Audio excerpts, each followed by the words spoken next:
Eu nunca pensei que o silêncio pudesse ser tão ensurdecedor. Parada na minha própria cozinha, aos 55 anos, segurando o celular do meu filho como se fosse a prova de um crime que eu não queria acreditar que tinha sido cometido, senti aquele tipo de silêncio que grita em seus ouvidos e faz seu coração disparar tão forte que você se pergunta se os vizinhos conseguem ouvir através das paredes. Meu nome é Lúcia, e por 32 anos, acreditei ter sido abençoada com o tipo de filho que toda mãe sonha. Marcelo tinha sido meu mundo desde o dia em que nasceu. Meu bebê milagre, minha razão para tudo. Eu o criei sozinha depois que o pai dele nos deixou quando Marcelo tinha apenas 3 anos. E eu disse a mim mesma que cada sacrifício valeu a pena. Cada plantão dobrado no hospital, cada férias perdidas, cada vez que eu usava o mesmo vestido nos eventos da igreja enquanto garantia que ele tivesse o tênis de marca mais recente, tudo parecia justificado porque eu estava construindo algo lindo. Eu estava criando um homem de bem. Mas naquela tarde de terça-feira, quando entrei na assistência técnica para buscar o aparelho de Marcelo como um simples favor, algo dentro do meu mundo cuidadosamente construído se deslocou. O jovem técnico atrás do balcão não devia ter mais de 25 anos, com olhos nervosos e mãos que tremiam levemente enquanto manuseava o telefone. Olhou em volta da pequena loja como se estivesse procurando testemunhas antes de se inclinar para perto de mim. Minha senhora, ele sussurrou, sua voz quase inaudível sob o zumbido das luzes fluorescentes. Eu não deveria falar sobre o que vejo quando conserto celulares. É contra a política. Mas ele parou, engolindo em seco. Cancele seus cartões. Fique de olho nele. 7 palavras que pareceram um golpe físico no meu peito. 7 palavras que fizeram o peso familiar do telefone em minhas mãos parecer subitamente estranho e perigoso.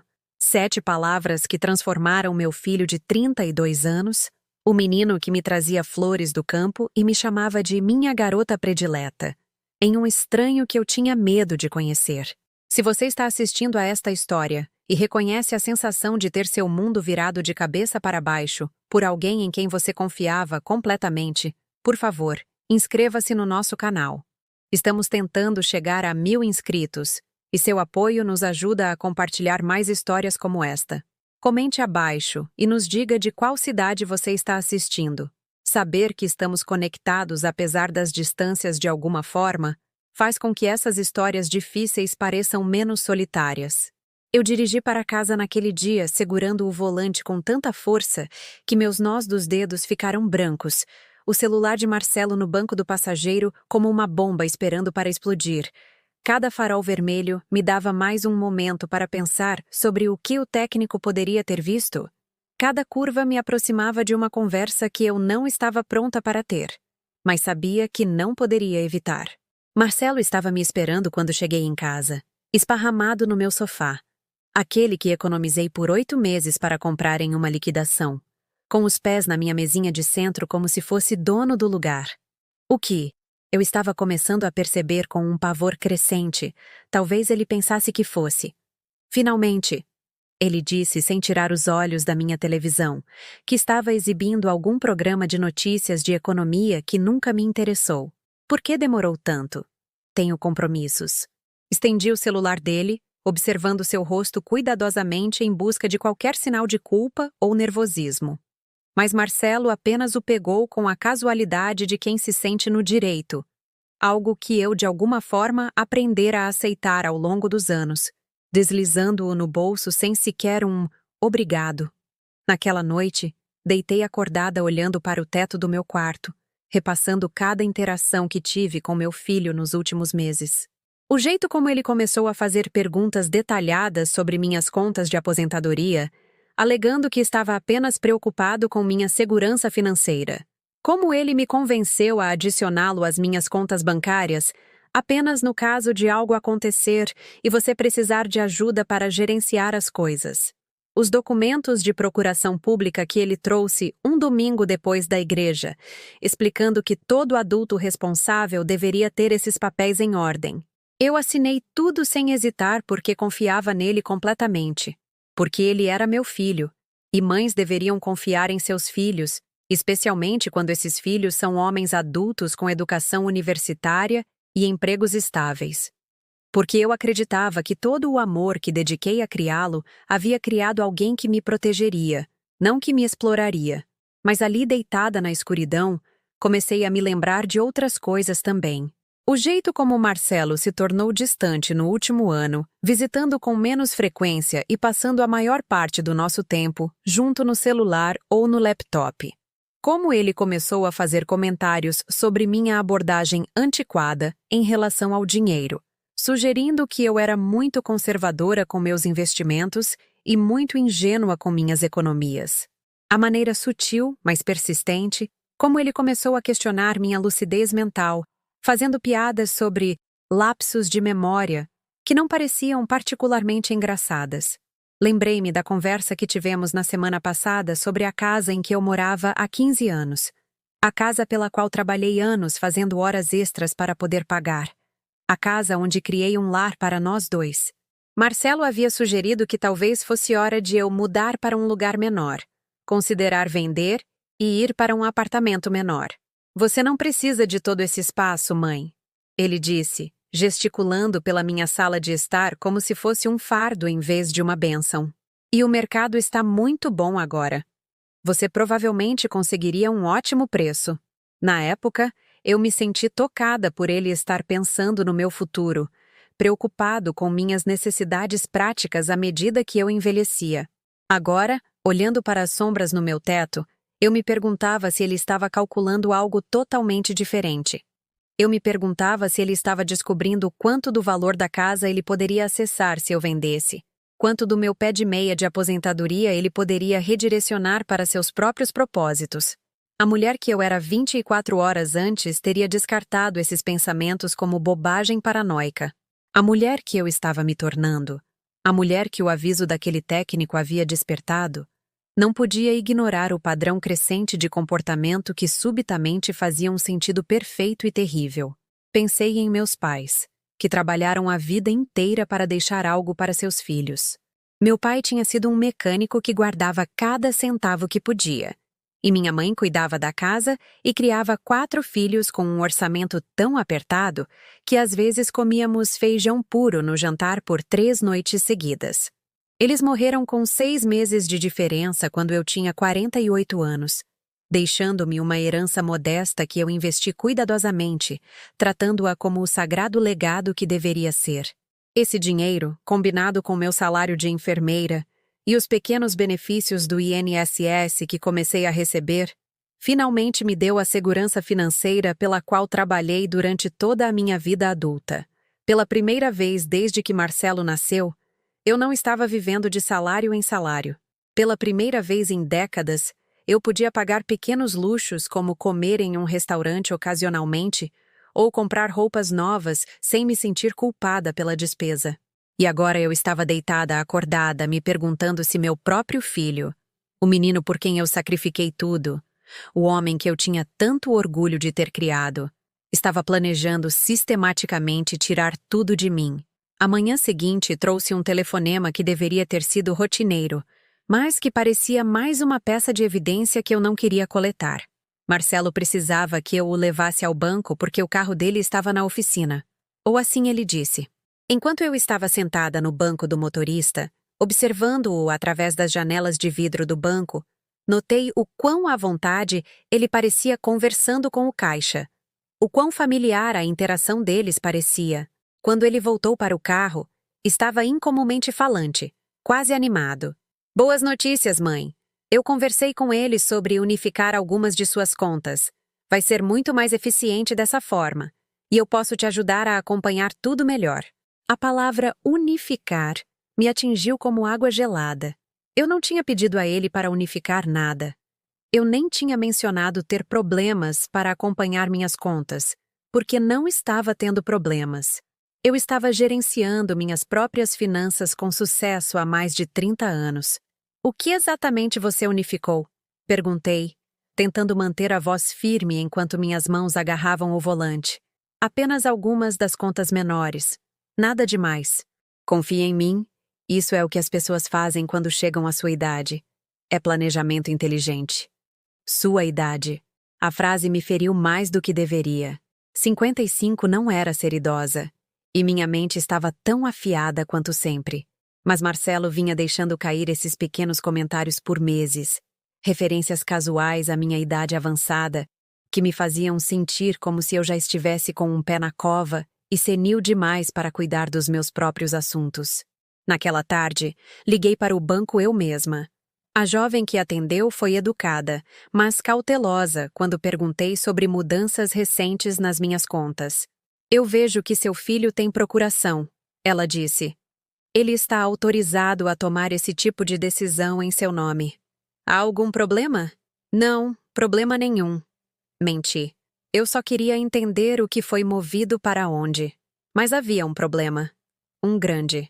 3 das minhas contas de poupança menores haviam sido encerradas, e os fundos transferidos para a conta corrente principal à qual Marcelo agora tinha acesso. Quando perguntei sobre os valores específicos, os números fizeram meu estômago embrulhar. Quase 15 mil reais que estavam guardados em segurança em contas separadas, dinheiro que eu estava economizando para emergências, para reparos na casa, para o futuro que eu estava tentando construir, agora estava em uma conta que meu filho podia acessar quando quisesse. Nos dias seguintes, comecei a prestar atenção em coisas que vinha ignorando ou justificando. Como o fato de Marcelo ter começado a aparecer na minha casa em horários estranhos, entrando com a chave reserva que eu havia lhe dado anos atrás, quando ele ainda estava na faculdade, e podia precisar de um lugar para dormir entre os semestres. Naquela época, parecia que eu estava mantendo a porta aberta para meu filho. Agora, parecia que eu havia entregado a chave de tudo o que possuía a um estranho. Ele também começou a revirar minhas correspondências. Eu o peguei em uma tarde de quinta-feira organizando a pilha de contas e extratos na bancada da minha cozinha, organizando-os de uma maneira que parecia mais invasiva do que útil. Você não precisa se preocupar com essas coisas, mãe.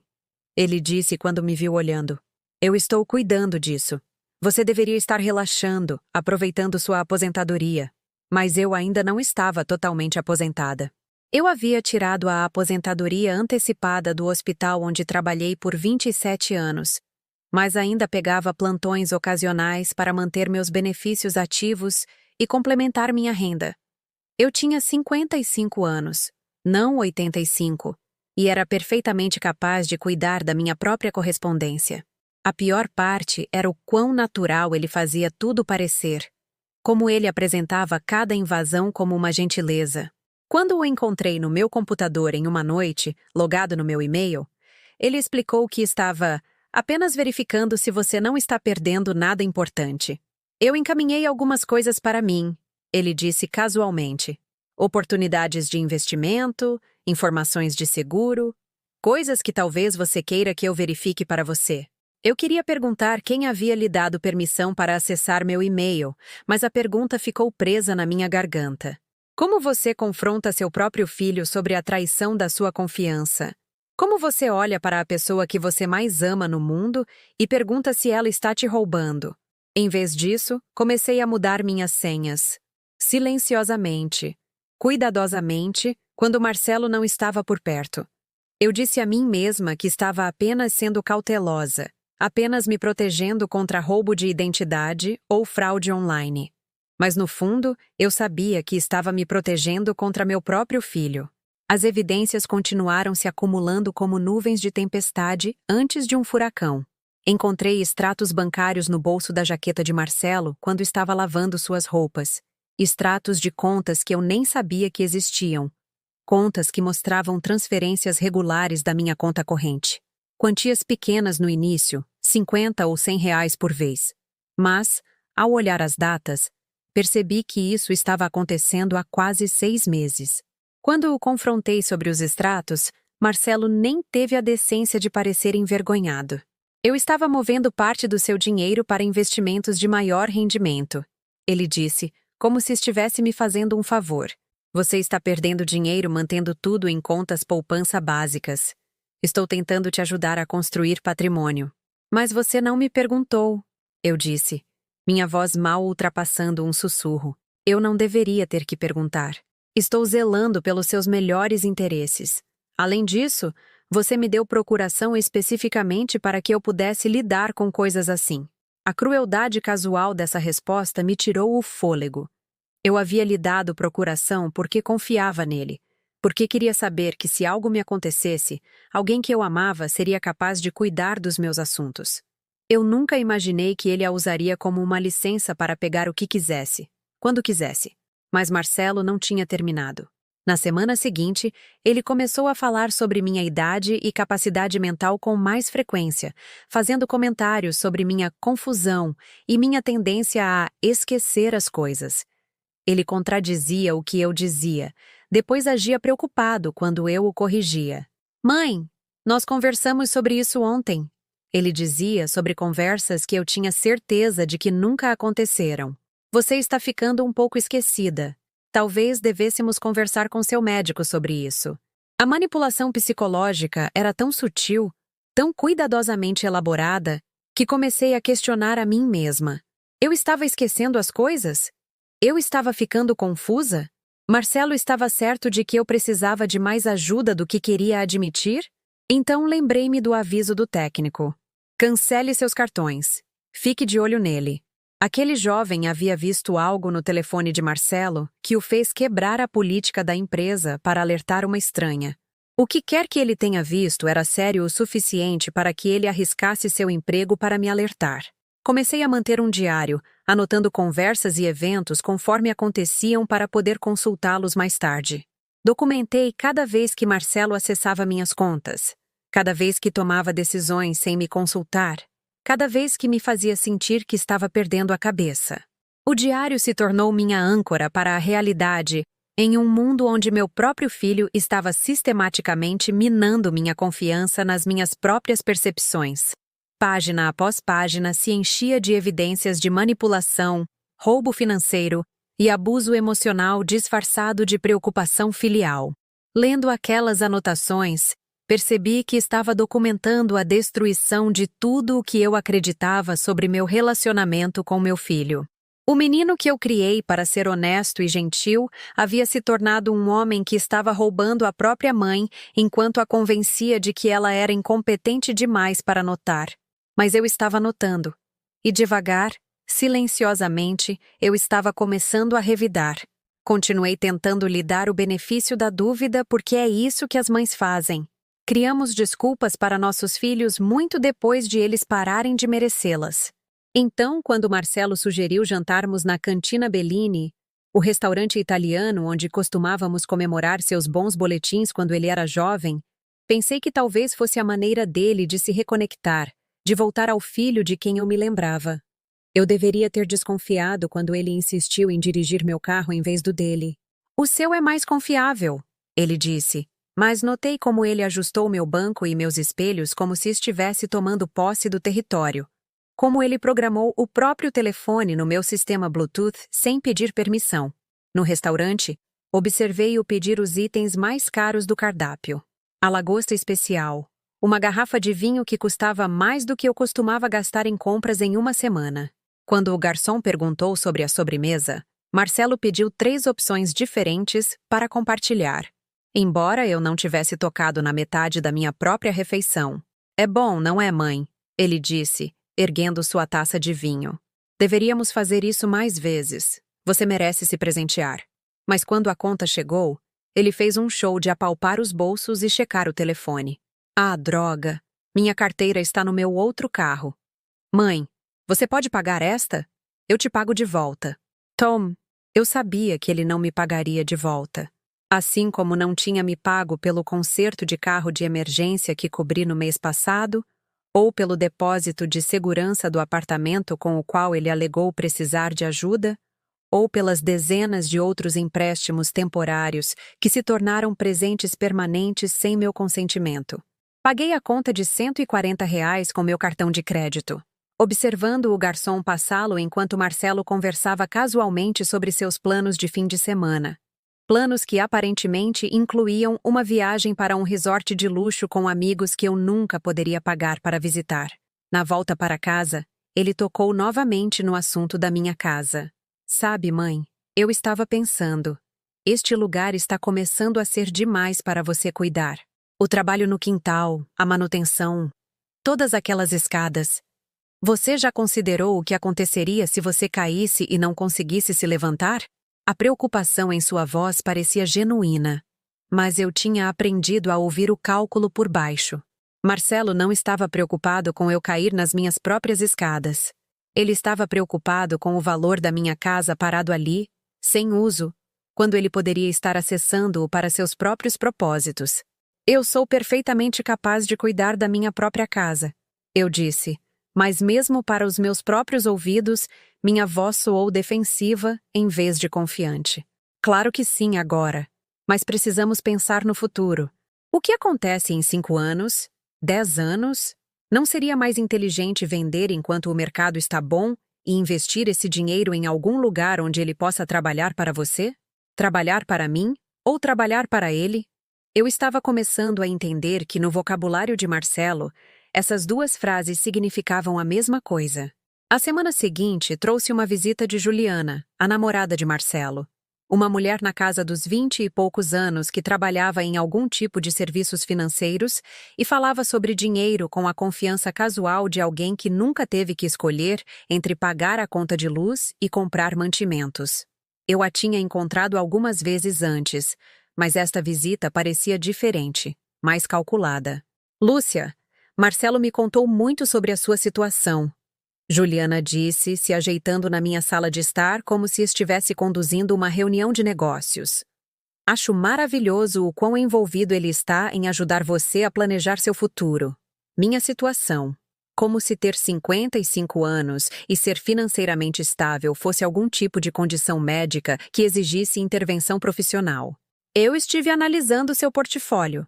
Ela continuou, puxando uma pasta de papéis que eu não me lembrava de ter dado permissão para ela revisar.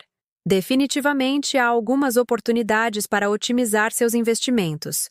Algumas dessas contas mal estão rendendo alguma coisa. Eu queria apontar que minhas contas mal rendendo estavam crescendo constantemente por anos. Que minha abordagem conservadora de investimento havia me protegido dos colapsos de mercado que tinham arruinado as economias de aposentadoria de tantos amigos meus. Mas Juliana falava com tanta autoridade, usava tantos termos financeiros que eu não entendia totalmente, que me peguei acenando com a cabeça como uma aluna sendo repreendida por uma professora. A melhor parte é que Marcelo pode cuidar de todas as transferências para você, ela disse, sorrindo para ele com o tipo de admiração que eu costumava ver nos olhos dele quando ele olhava para mim. Você não terá que se preocupar com nenhuma da papelada complicada. Essa frase, você não terá que se preocupar, havia se tornado a maneira favorita de Marcelo de dispensar minhas preocupações enquanto assumia o controle das minhas decisões. Cada vez que ele a usava, eu me sentia um pouco menor, um pouco mais invisível na minha própria vida. Depois que eles saíram, me peguei parada na minha cozinha, olhando para a pasta que Juliana havia deixado para trás. Página após página de documentos com meu nome neles, planos financeiros que eu nunca havia solicitado, estratégias de investimento que colocariam mais do meu dinheiro sob o controle de Marcelo. No fundo da pilha estava um documento transferindo o título de propriedade da minha casa para um tipo de fundo que Marcelo gerenciaria para o meu benefício.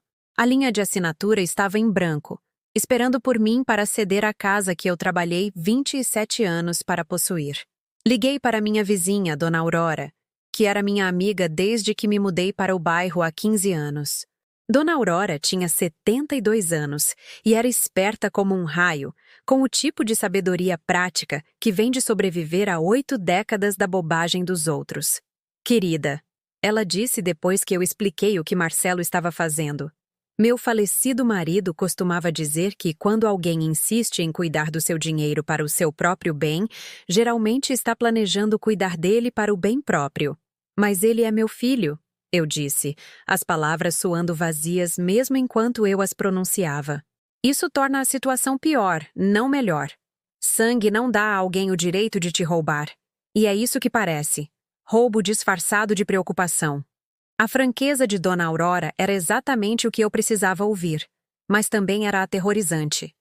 Se ela estivesse certa, se Marcelo realmente estivesse me roubando, então eu havia passado 32 anos criando um estranho. Eu havia sacrificado tudo para criar uma pessoa que agora estava sistematicamente destruindo tudo o que eu havia construído. Naquela noite, fiz algo que não fazia desde que Marcelo era adolescente e arrumava problemas na escola. Revirei as coisas dele. Não fuçando exatamente, mas procurando evidências do filho que eu costumava conhecer.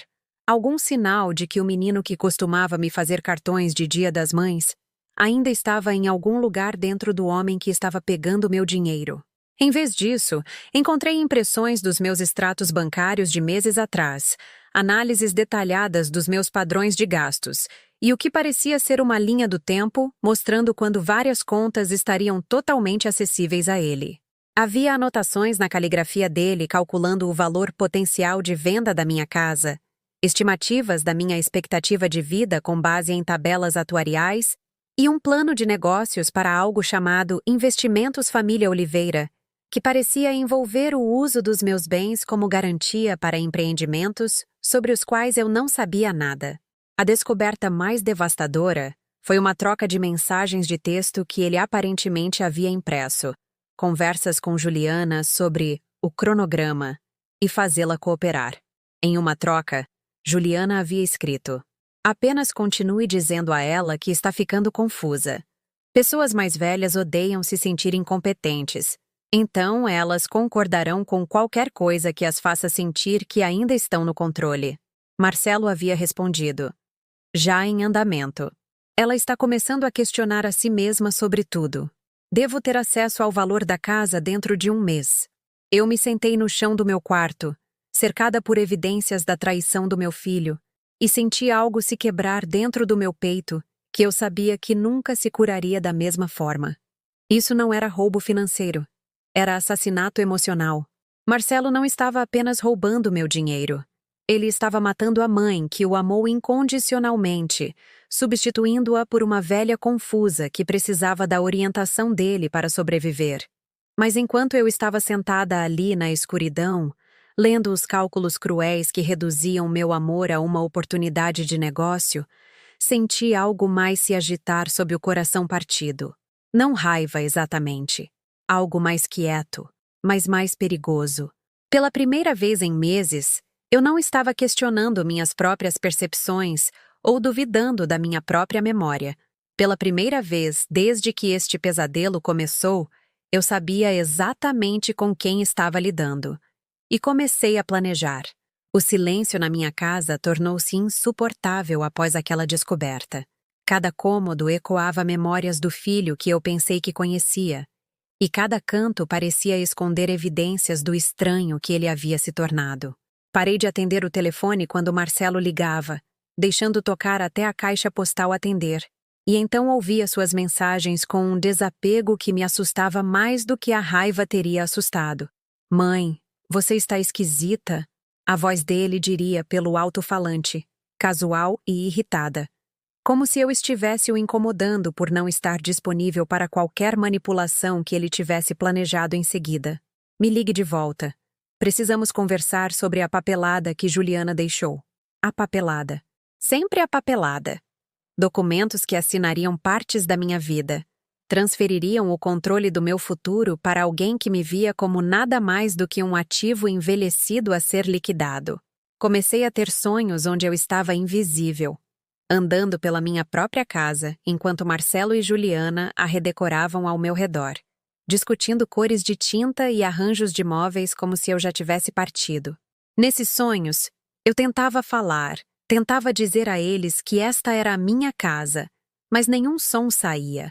Eu acordava no meio da noite com o coração disparado, procurando o abajur para me lembrar de que eu ainda era real, ainda estava aqui, ainda estava viva. Dona Aurora apareceu uma tarde e me encontrou sentada à mesa da cozinha, olhando para uma xícara de café que havia esfriado horas antes.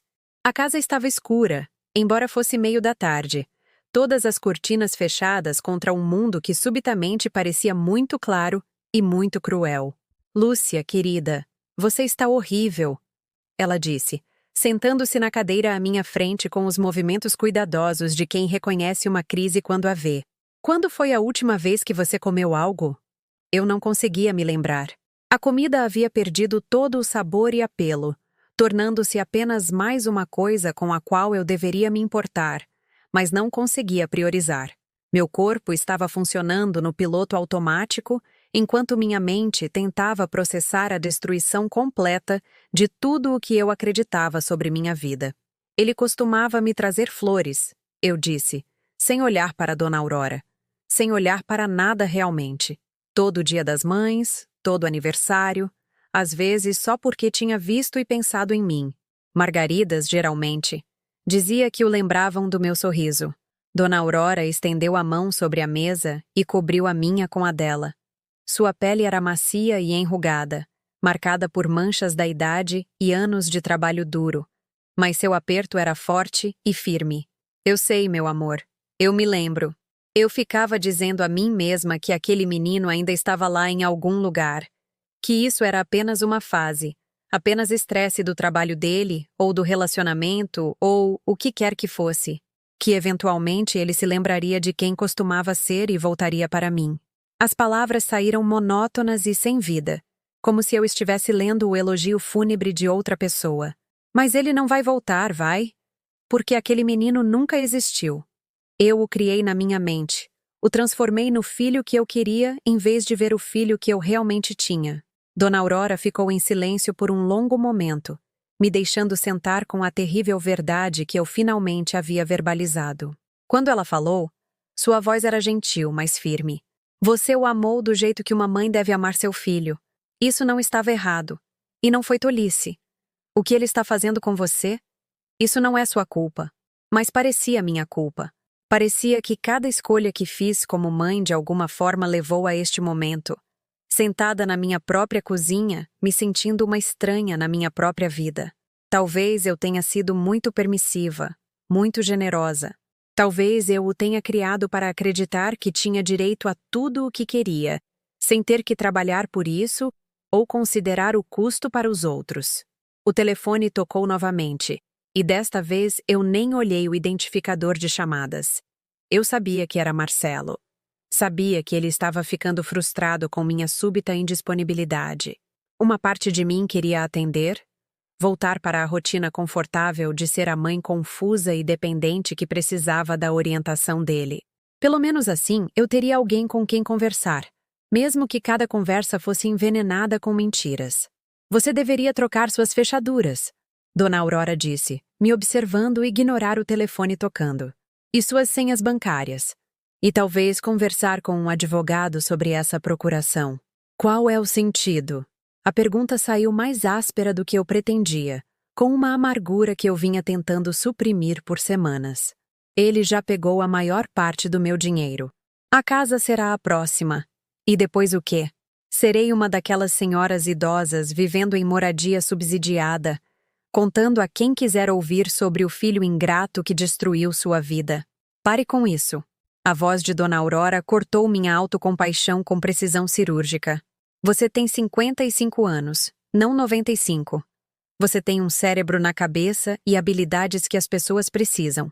Você sobreviveu sendo mãe solteira, conseguiu seu diploma de enfermagem, criou um filho sozinha.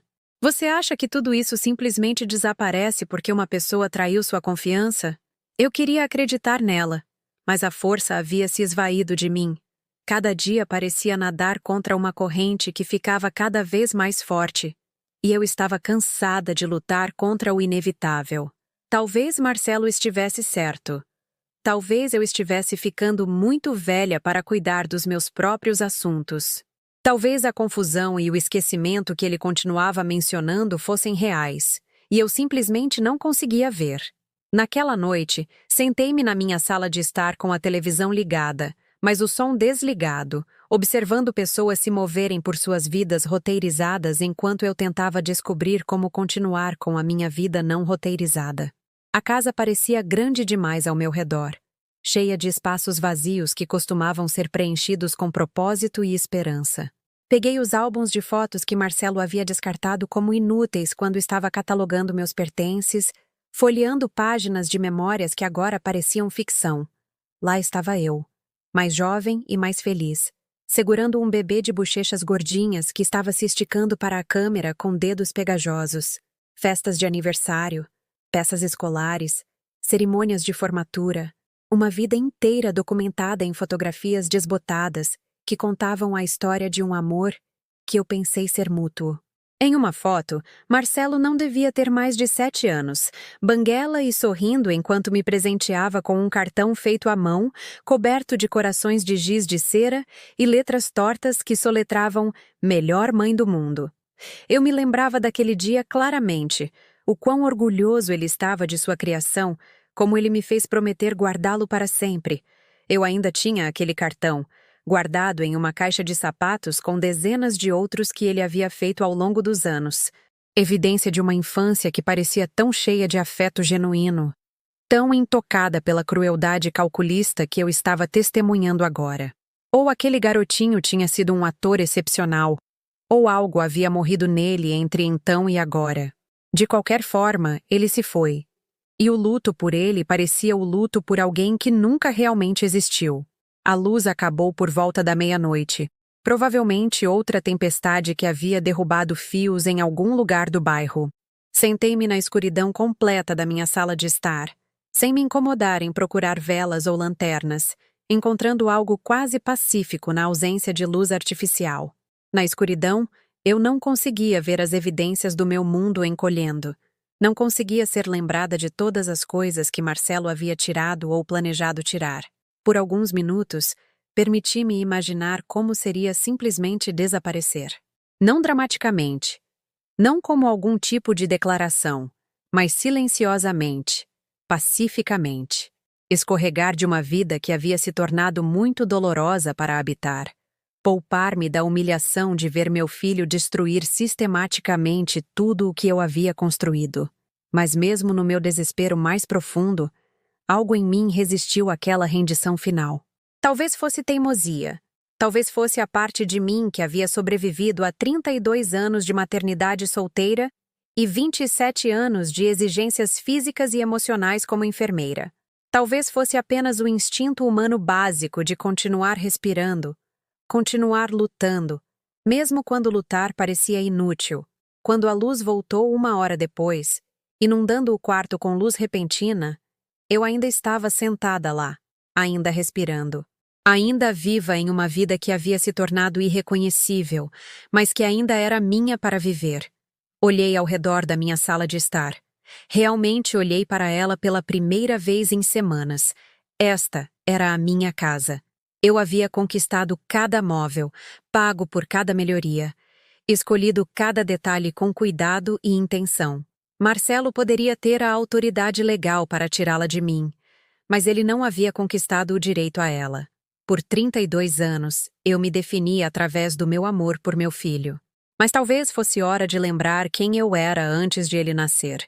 Quem eu poderia ser se parasse de permitir que a traição dele definisse meu valor. Eu ainda tinha algo que ele havia esquecido. Algo que ele não podia acessar, controlar ou roubar. Eu ainda tinha a mim mesma. Na manhã, após a queda de energia, acordei diferente. Não dramaticamente, não com algum momento de clareza súbita de filme, mas com uma mudança tranquila que parecia um osso se recolocando após uma fratura. Fiz meu café da mesma forma que fazia há 20 anos, mas o bebi parada na janela da cozinha, observando o nascer do sol pintar meu quintal em tons de dourado e âmbar, realmente o vendo pela primeira vez em meses. Comecei a observar em vez de reagir. Quando Marcelo ligou naquela tarde, atendi no quarto toque, mantendo minha voz neutra e agradável enquanto o ouvia reclamar da minha recente indisponibilidade. Mãe, eu estava preocupado com você. Você não estava retornando minhas ligações. E Dona Aurora mencionou que você parecia chateada com alguma coisa. Você está se sentindo bem? Dona Aurora não tinha mencionado nada a ele, é claro. Marcelo estava pescando, tentando descobrir por que sua mãe, geralmente complacente, havia se tornado subitamente imprevisível.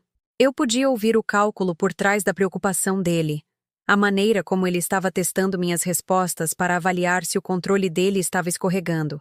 Estou bem, querido, eu disse, o carinho deslizando da minha boca como uma mentira praticada.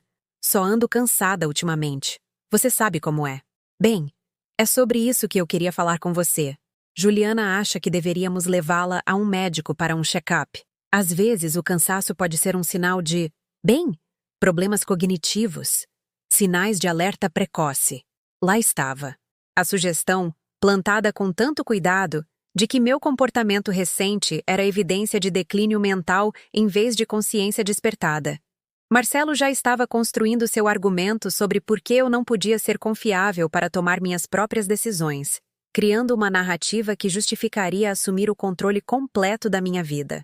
Talvez seja uma boa ideia, eu disse, surpreendendo-o com meu acordo. Vou marcar uma consulta esta semana.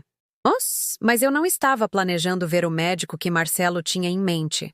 Aquele que Juliana havia recomendado, que sem dúvida encontraria quaisquer problemas cognitivos que eles precisassem que ele encontrasse.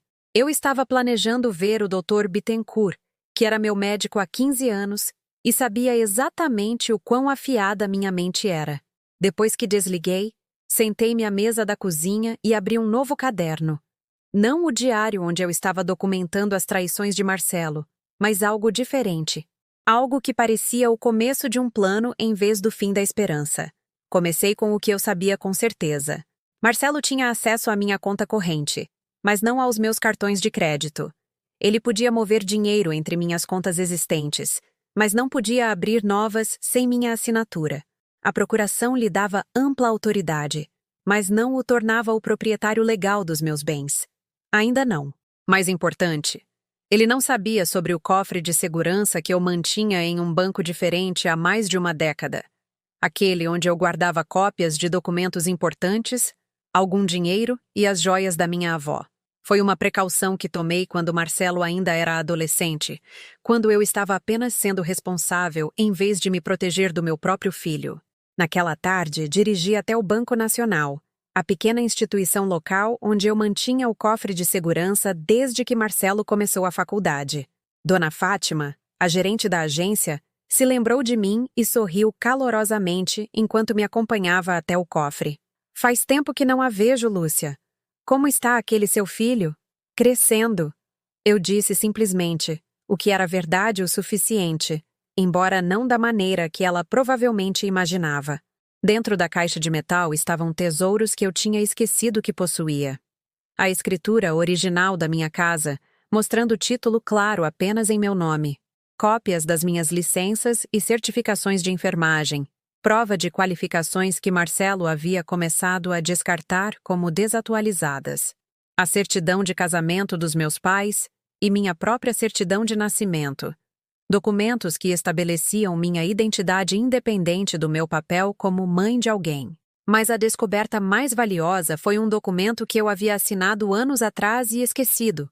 Um formulário de revogação de procuração que meu advogado havia me dado, apenas por precaução. Já estava autenticado em cartório. Já era legal. Esperando apenas que eu o protocolasse nas instituições apropriadas. Eu também encontrei outra coisa. Uma carta do meu pai, escrita pouco antes de sua morte, que eu havia guardado, mas nunca apreciei totalmente. A caligrafia dele estava trêmula por causa da doença que o levaria, mas suas palavras eram fortes e claras. Lúcia, ele havia escrito, você é a pessoa mais forte que conheço, mesmo que nem sempre veja isso. Lembre-se de que a força nem sempre parece luta. Às vezes parece paciência. Às vezes parece planejamento. E às vezes parece saber exatamente quando parar de ser boazinha e começar a se proteger. Eu li aquelas palavras 3 vezes, sentada na tranquila privacidade do cofre do banco, sentindo como se meu pai estivesse alcançando através de anos de luto para me lembrar quem eu era antes de deixar o amor me tornar vulnerável à exploração. Naquela noite, fiz algo que não fazia desde que Marcelo era pequeno. Pesquisei. Não a coleta passiva de informações que fiz quando estava tentando entender o comportamento dele, mas investigação ativa e proposital. Aprendi sobre abuso financeiro contra idosos, sobre as proteções legais disponíveis para pessoas na minha situação, sobre os recursos que existiam para vítimas de exploração familiar.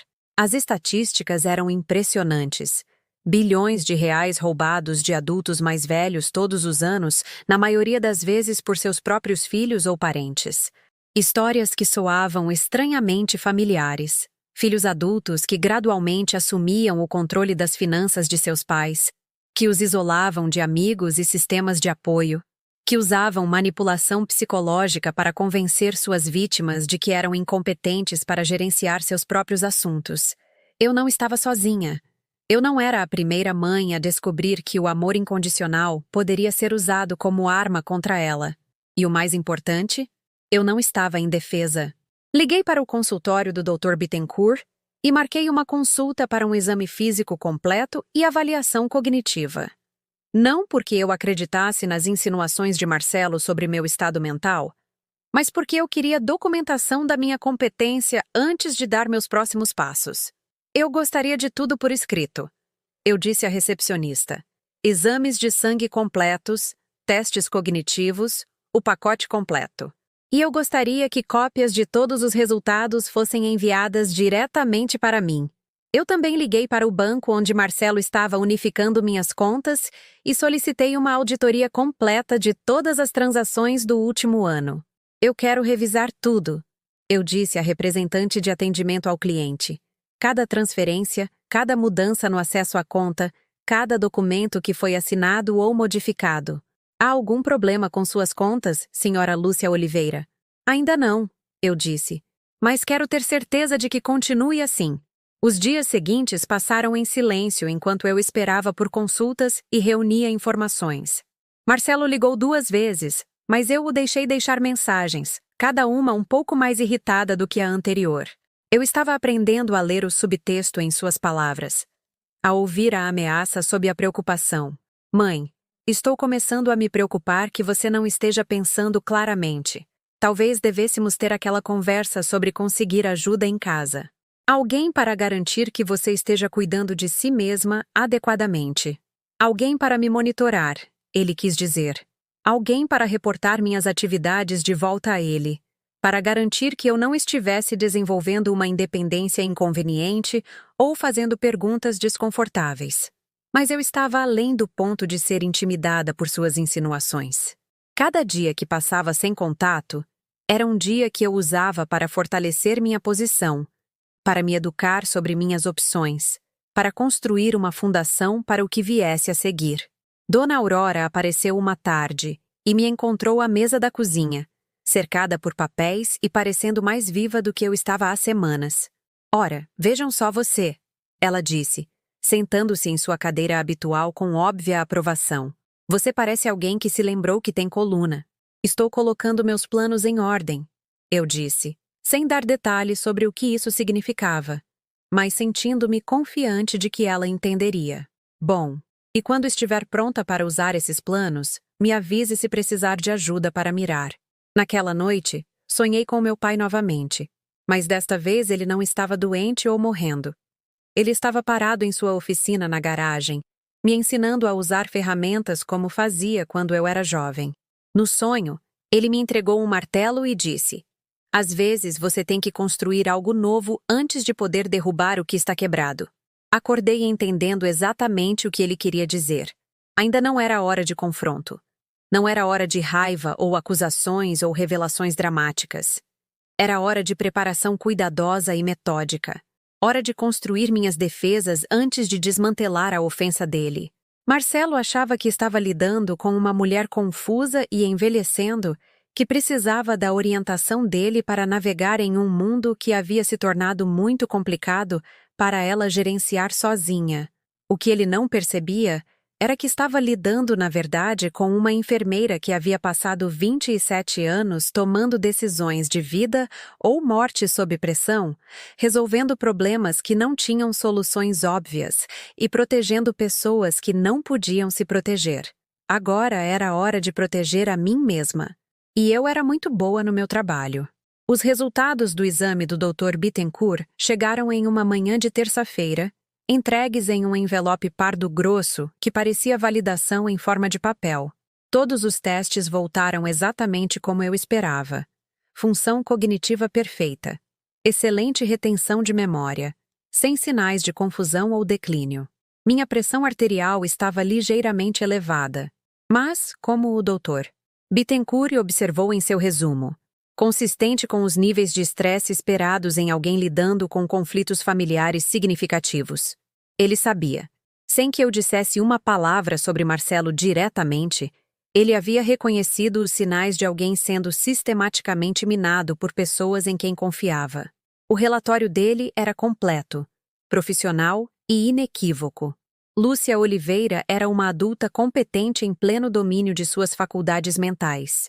Fiz cópias de tudo e guardei os originais no meu cofre de segurança, bem ao lado da revogação de procuração que logo se tornaria o documento mais importante da minha vida. Naquela tarde, Marcelo apareceu sem avisar, entrando com sua chave como se minha casa ainda fosse uma extensão de sua propriedade pessoal. Eu estava sentada à mesa da cozinha com o jornal aberto na minha frente, projetando deliberadamente uma imagem de rotina doméstica pacífica. "Mãe, precisamos conversar", ele disse, sem se incomodar com gentilezas ou mesmo uma saudação. Seu tom estava mais áspero do que o normal, com um toque de frustração que ele estava tentando disfarçar como preocupação. Eu estava pensando sobre a sua situação, minha situação, como se minha vida fosse um problema que ele precisava resolver em vez de uma existência que eu era perfeitamente capaz de gerenciar. "Que situação é essa, querido?" perguntei, sem tirar os olhos do jornal, mantendo minha voz suave e ligeiramente confusa. Deixe-o pensar que eu ainda era a mãe complacente que precisava da orientação dele.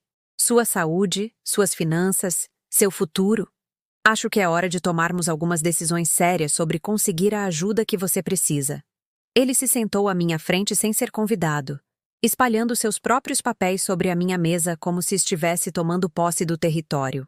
Reconheci alguns dos documentos: a transferência de título de propriedade da casa, formulários financeiros atualizados e o que pareciam ser folhetos de clínicas de longa permanência.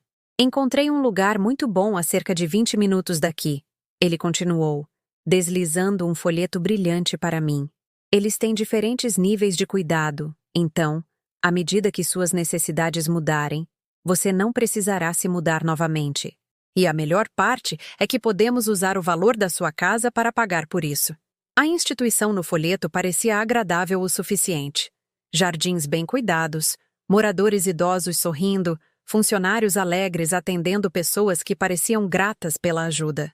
Mas eu podia ler nas entrelinhas do discurso de vendas de Marcelo.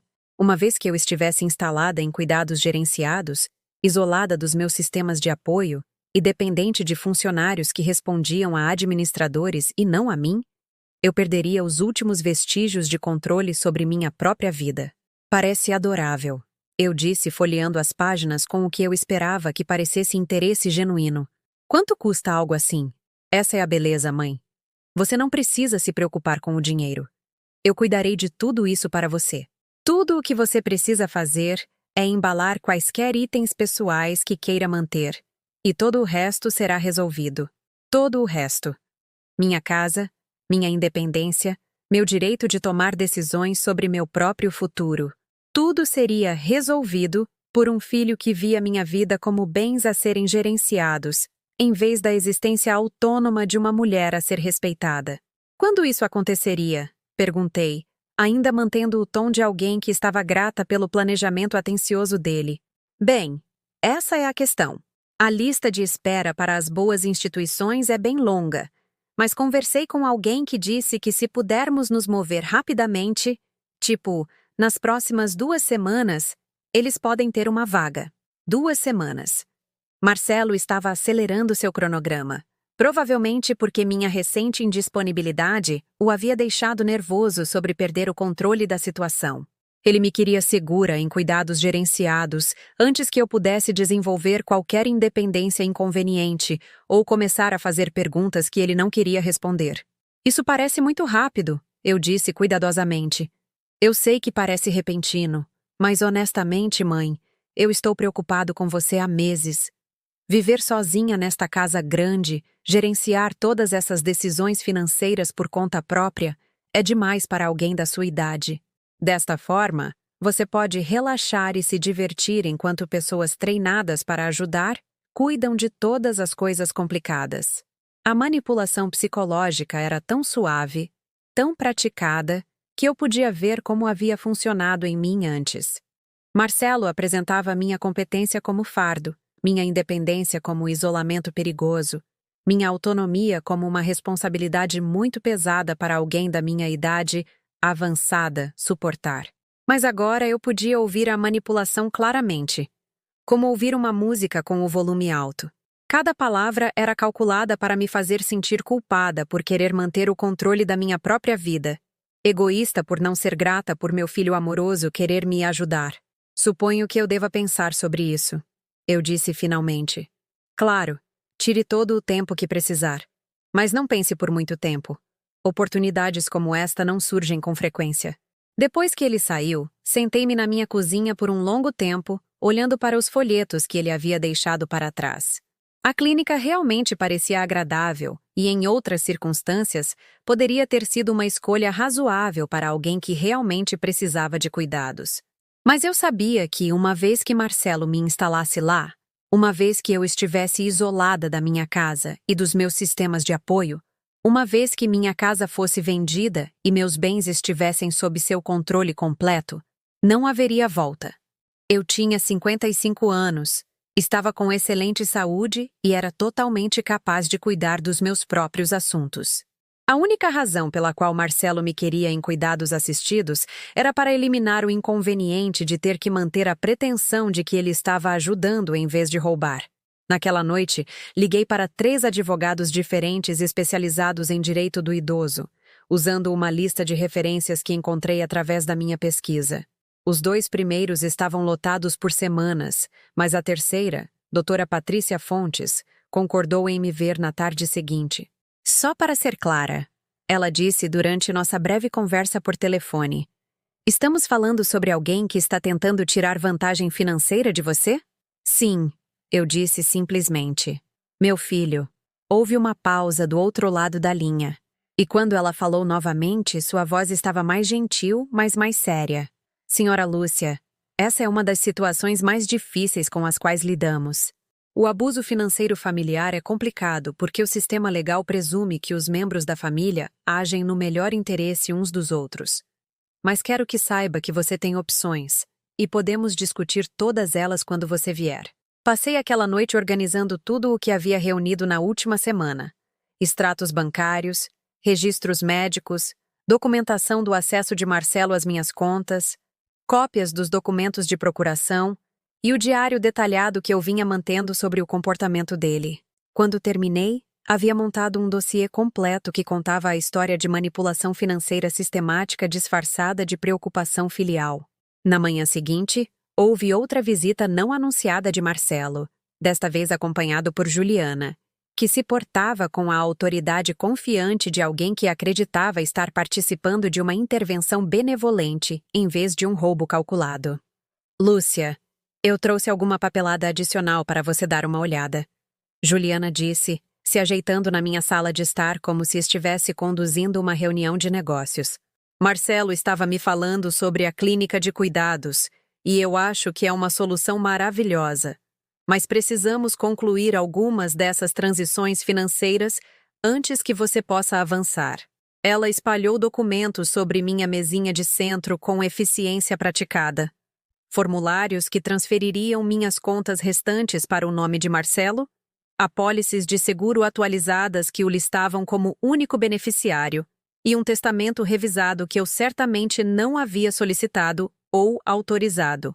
O timing é realmente importante, Marcelo acrescentou, observando meu rosto cuidadosamente em busca de sinais de resistência.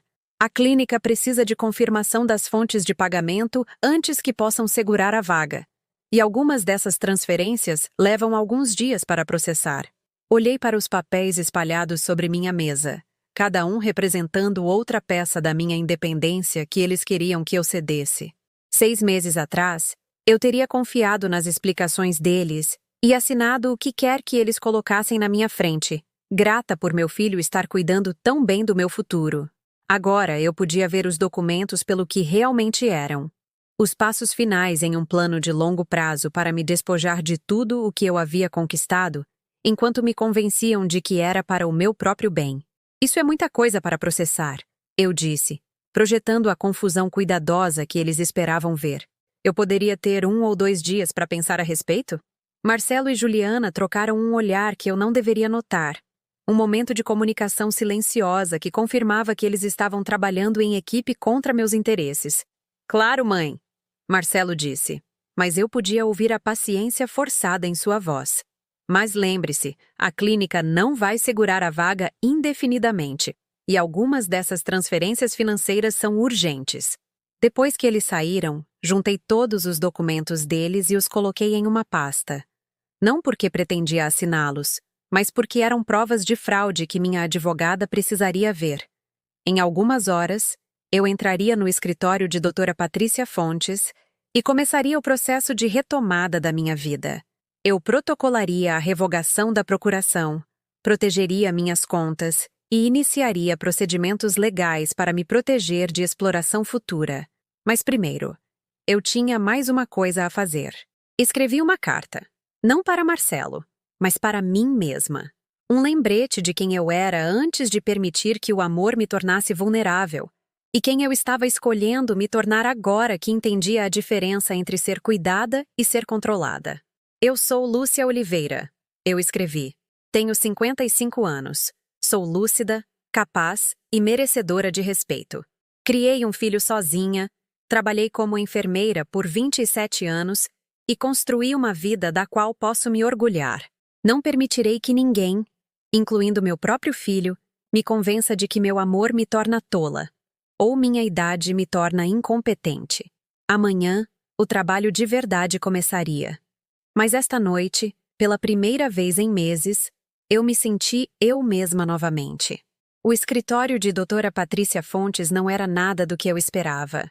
Em vez de livros de lei intimidadores e móveis formais, o ambiente parecia acolhedor e caloroso, com fotos de família em sua mesa e caixas de lenços de papel estrategicamente colocadas ao alcance.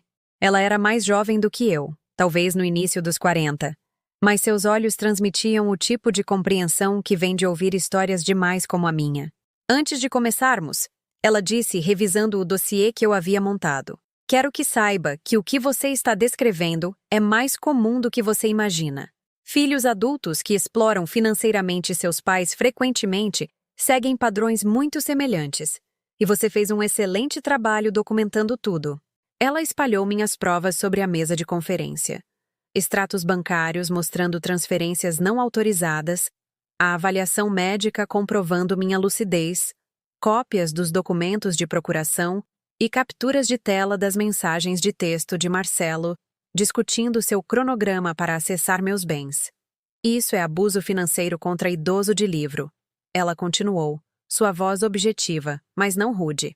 A boa notícia é que você percebeu antes que ele pudesse completar o roubo. A procuração é legítima, mas não lhe dá a posse dos seus bens, apenas autoridade de gerenciamento, que você pode revogar a qualquer momento. O que acontece quando eu protocolar a revogação? Perguntei. Tudo para. O acesso dele às suas contas, a autoridade dele para tomar decisões financeiras em seu nome, a capacidade dele de transferir seus bens, tudo isso termina imediatamente. Mas, Lúcia, você precisa entender que isso provavelmente destruirá seu relacionamento com seu filho permanentemente. Você está preparada para isso? Pensei no garotinho que costumava subir na minha cama durante tempestades, que chorou quando seu hamster de estimação morreu, que me abraçou tão apertado no primeiro dia de aula que fui eu quem quase chorou. Então, pensei no homem que passou meses calculando como roubar minhas economias de vida, enquanto me convencia de que eu estava confusa demais para notar. O relacionamento já estava destruído. Eu disse em voz baixa. Eu estou apenas finalmente admitindo isso. Passamos 2 horas revisando minhas opções, preparando documentos e planejando o que Patrícia chamou de triagem financeira, passos imediatos para proteger meus bens restantes.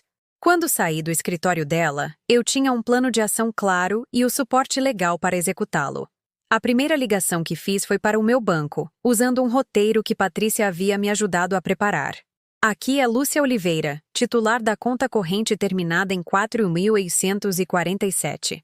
Preciso revogar imediatamente o acesso de procuração para Marcelo Oliveira e colocar um alerta de fraude em todas as minhas contas. O processo foi surpreendentemente simples.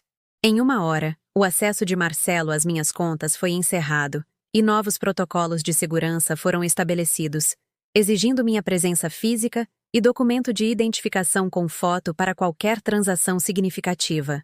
A segunda ligação foi para a clínica de longa permanência que Marcelo estava me pressionando a considerar.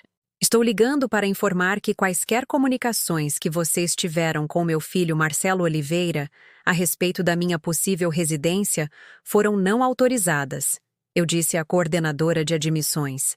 Eu não estou buscando serviços de longa permanência e quaisquer solicitações ou compromissos financeiros feitos em meu nome devem ser considerados fraudulentos.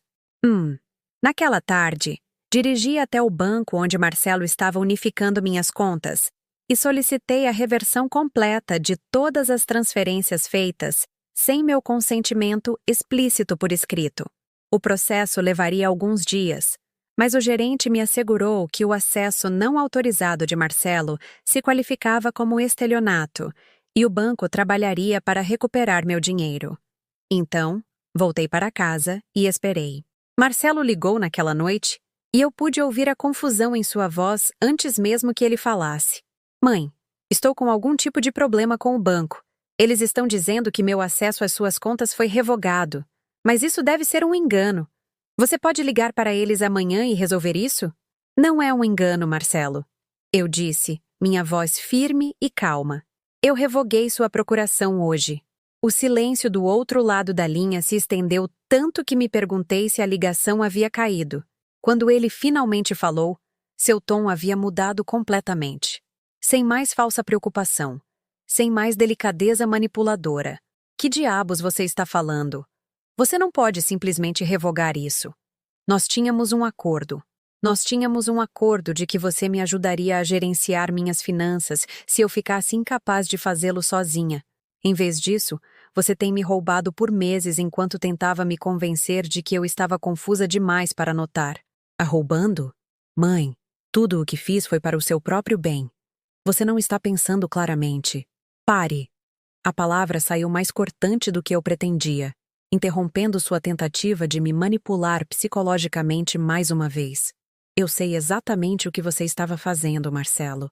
Eu vi os extratos bancários, as transferências não autorizadas, as mensagens de texto entre você e Juliana sobre o seu cronograma para acessar meus bens. Outro longo silêncio, e quando ele falou novamente, a máscara havia caído completamente. Você revirou meu telefone? Você deixou cópias impressas das suas conversas na minha casa. Conversas onde você e Juliana discutiam como me convencer de que eu estava ficando confusa para que eu cooperasse com seus planos. Conversas onde você calculou o valor de venda da minha casa e estimou quanto tempo você achava que eu viveria. Eu podia ouvi-lo respirar do outro lado da linha, provavelmente tentando descobrir como salvar uma situação que havia saído completamente do controle dele. Olha, mãe, acho que você está entendendo algumas coisas errado. Por que eu não vou aí amanhã e a gente conversa sobre isso? Não. A palavra soou poderosa de uma maneira que eu não experimentava há meses. Você não vai mais vir à minha casa, Marcelo. Eu troquei as fechaduras, e você não é bem-vindo aqui. Você não pode simplesmente me cortar da sua vida. Eu sou seu filho. Você é um ladrão que por acaso compartilha meu DNA, eu disse, surpresa com o quão calma eu soava, mesmo com meu coração palpitando. Ser meu filho lhe deu acesso à minha confiança, à minha casa e às minhas informações financeiras. Você usou tudo isso para me roubar enquanto tentava me convencer de que eu estava perdendo a cabeça. Eu nunca roubei nada. Tudo o que fiz foi legal. Ter autoridade legal não torna o roubo ético, Marcelo. E não torna o abuso emocional aceitável. A voz de Juliana subitamente veio do telefone ao fundo, claramente o orientando sobre o que dizer em seguida. Eu podia ouvi-la sussurrando com urgência, embora não conseguisse distinguir as palavras. Mãe, me escuta. Marcelo disse, seu tom mudando para a falsa preocupação que eu havia aprendido a reconhecer. Eu acho que você está tendo algum tipo de surto. Essa paranoia, essas acusações, isso não é típico de você. Talvez devêssemos levá-la a um médico. Eu já fui a um médico, interrompi. Avaliação cognitiva completa, exames de sangue, tudo. Saúde mental perfeita, sem sinais de confusão ou declínio. Eu tenho a documentação bem aqui. O silêncio que se seguiu foi diferente dos outros.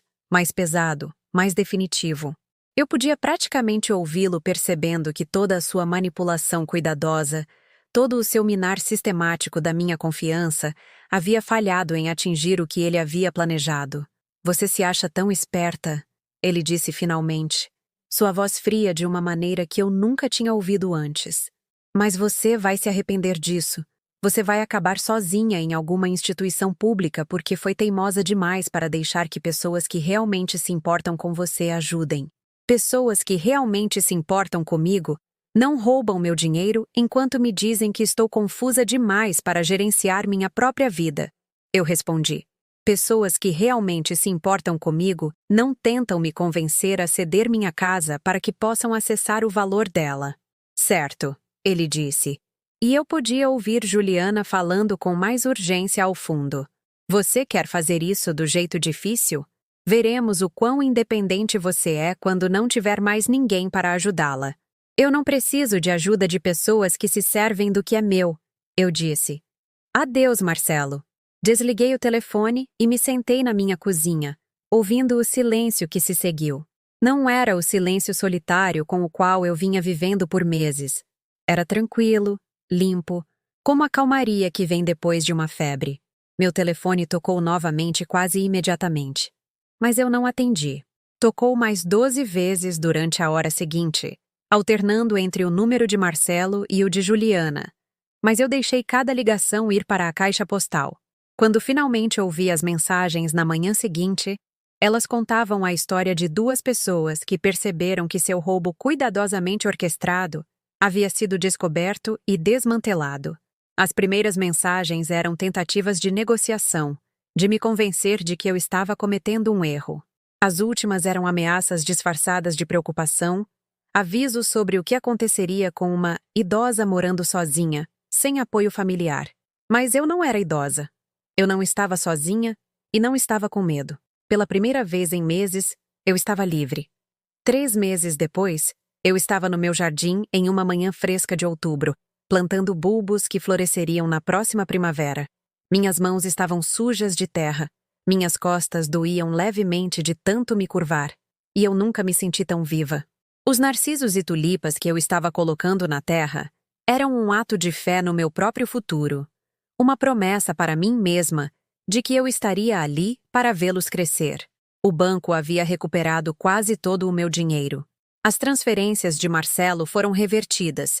O acesso não autorizado dele foi documentado como estelionato, e a investigação revelou tentativas adicionais de fraude que eu nem havia descoberto. Doutora Patrícia Fontes me disse que eu tive sorte.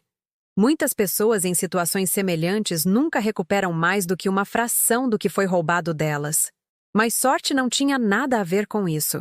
Eu havia me salvado ao recusar aceitar a narrativa de que o amor significava deixar alguém me destruir. Dona Aurora veio naquela tarde, como fazia na maioria dos dias agora. Nossa amizade havia se aprofundado em algo que parecia família. O tipo de família que você escolhe em vez do tipo em que você nasce. Ela trouxe caldo de cana fresco da feira e se sentou na cadeira da minha cozinha, com a familiaridade confortável de quem pertence ao lugar. Alguma notícia do já sabe quem? Ela perguntou, embora ambas soubéssemos a resposta. Silêncio total há 6 semanas, eu disse, servindo o caldo de cana em copos que capturavam a luz do sol da tarde que entrava pelas minhas janelas. Acho que ele finalmente percebeu que não há mais nada aqui para ele pegar. Marcelo havia feito mais algumas tentativas de contato após nossa conversa final por telefone.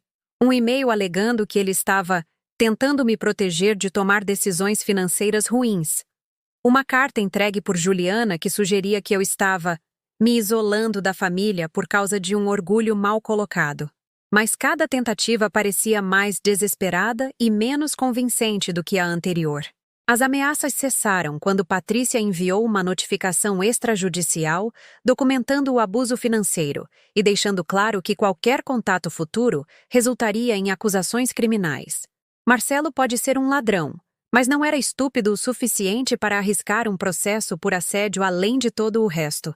Eu soube por fofocas do bairro que ele havia se mudado de estado, provavelmente para recomeçar em algum lugar onde sua reputação não o tivesse precedido.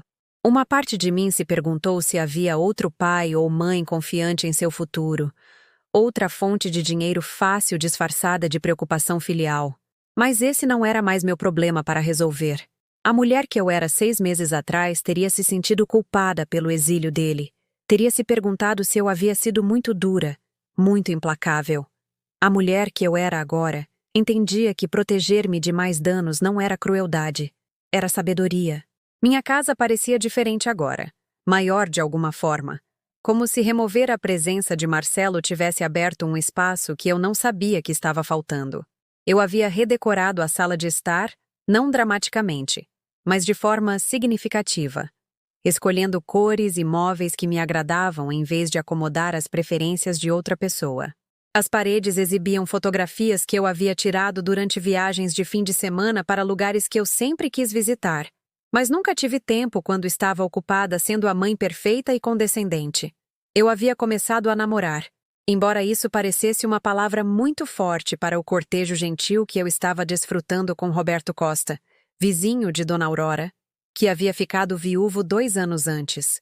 Tomamos café juntos nas manhãs de domingo, assistíamos a peças de teatro comunitárias e fazíamos longas caminhadas no parque, onde conversávamos sobre livros e jardinagem e o prazer inesperado de descobrir o romance em uma idade em que ambos pensávamos que aquele capítulo de nossas vidas estava encerrado. Roberto sabia sobre Marcelo, sobre a traição e a recuperação, mas não me tratava como uma vítima ou um conto de advertência. Ele simplesmente aceitava que eu era uma mulher que havia sobrevivido a algo difícil e emergido mais forte, da maneira que pessoas da nossa idade haviam aprendido a fazer com todos os desafios inevitáveis da vida. Eu continuo pensando que deveria me sentir mais triste por ter perdido meu filho. Eu disse a Dona Aurora em uma tarde enquanto estávamos sentadas na minha varanda dos fundos, observando as folhas mudarem de cor. Mas principalmente sinto alívio. Como se eu pudesse finalmente parar de fingir que comportamento tóxico é aceitável porque vem de alguém que eu amo. Luto nem sempre é sobre sentir falta de alguém. Dona Aurora respondeu com a sabedoria de quem sobreviveu à maioria de sua família. Às vezes é sobre lamentar o relacionamento que você pensou que tinha, ou a pessoa que você esperava que eles se tornassem.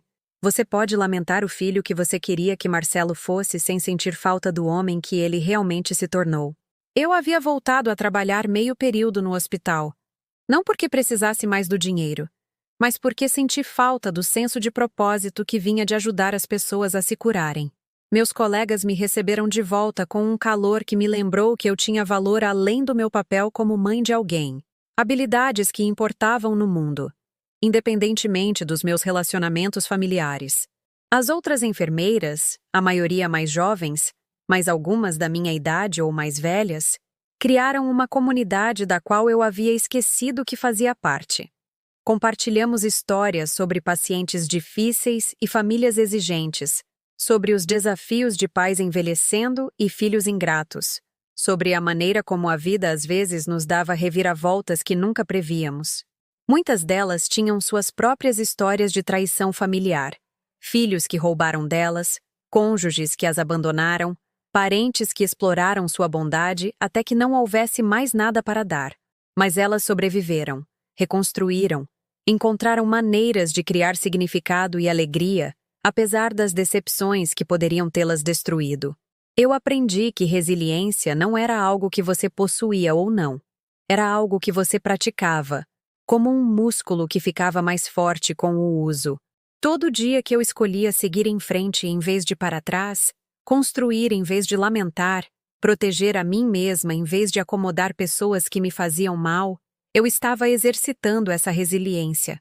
Os feriados vieram e se foram sem o drama familiar que eu havia suportado por anos. Em vez de cozinhar refeições elaboradas para pessoas que criticavam tudo enquanto não contribuíam com nada, passei o Natal com Dona Aurora e sua família, onde fui recebida como uma convidada de honra em vez de ser dada como ajudante doméstica não remunerada. A manhã de Ano Novo me encontrou voluntariando no hospital, trabalhando com pacientes que não podiam ir para casa com suas famílias. Foi um trabalho significativo que me lembrou por que eu havia me tornado enfermeira em primeiro lugar. Não para permitir a disfunção, mas para proporcionar conforto e cura a pessoas que precisavam de cuidado genuíno em vez de manipulação disfarçada de amor. Na véspera de carnaval, Roberto e eu fomos a uma pequena festa no centro comunitário, dançando músicas da nossa juventude e fazendo resoluções gentis sobre o ano que se iniciava. À medida que a meia-noite se aproximava, percebi que não pensava em Marcelo há semanas. Não me perguntava o que ele estava fazendo ou se ele sequer pensava na mãe que ele havia tentado explorar. Essa ausência de preocupação parecia a cura mais profunda de todas. Quando cheguei em casa naquela noite, encontrei uma carta na minha caixa de correio, não de Marcelo, mas de uma jovem chamada Sara, que de alguma forma ouviu minha história através da rede de amigos e conhecidos de Dona Aurora. Ela estava lidando com sua própria situação de abuso financeiro familiar, sentindo-se isolada e confusa, perguntando-se se estava exagerando na reação à ajuda de seu irmão com sua herança. Liguei para ela na manhã seguinte e a convidei para tomar um café, compartilhando minha história sem vergonha ou constrangimento, ajudando-a a reconhecer os padrões que eu havia aprendido a identificar tarde demais na minha própria situação. Ao final da nossa conversa, ela tinha o número de telefone de Dortzer, Patrícia Fontes e um plano para se proteger antes que o roubo pudesse progredir ainda mais. Foi então que entendi para que minha experiência estava me preparando. Não apenas minha própria recuperação, mas a capacidade de ajudar outras pessoas a evitar ou escapar de traições semelhantes. A dor que suportei não foi sem sentido. Ela me ensinou lições que eu poderia passar para outros que se encontravam presos entre o amor e a exploração. Eu comecei um grupo de apoio no centro comunitário, uma reunião tranquila de pessoas que haviam descoberto que aqueles em quem mais confiavam eram os que mais as haviam ferido. Nos encontrávamos a cada 2 quartas-feiras à noite, compartilhando estratégias para a cura e conselhos práticos para nos proteger de mais danos. O grupo cresceu lentamente, mas de forma constante, principalmente mulheres da minha idade ou mais velhas, mas também alguns jovens. Adultos cujos pais ou irmãos ou filhos haviam visto seu amor como fraqueza a ser explorada em vez de um presente a ser valorizado. Aprendemos que não estávamos sozinhos, não éramos tolos, não éramos responsáveis pelas escolhas de outras pessoas de trair nossa confiança. Mais importante, aprendemos que sobreviver à traição não exigia que nos tornássemos amargos ou fechados. Podíamos permanecer abertos ao amor genuíno enquanto desenvolvíamos a sabedoria para reconhecer e rejeitar suas falsificações tóxicas. Parada no meu jardim naquela manhã de outubro, pensei na mulher que eu era quando tudo isso começou. Confusa, isolada, duvidando de suas próprias percepções enquanto alguém que ela amava sistematicamente destruía sua vida. Aquela mulher parecia uma estranha agora, alguém de quem eu me lembrava com compaixão, mas que não conseguia imaginar ser novamente. Eu havia aprendido que, às vezes, o maior ato de amor é recusar-se a permitir os piores impulsos de alguém, mesmo quando esse alguém é seu próprio filho. Eu havia aprendido que dignidade não é algo que outras pessoas podem tirar de você.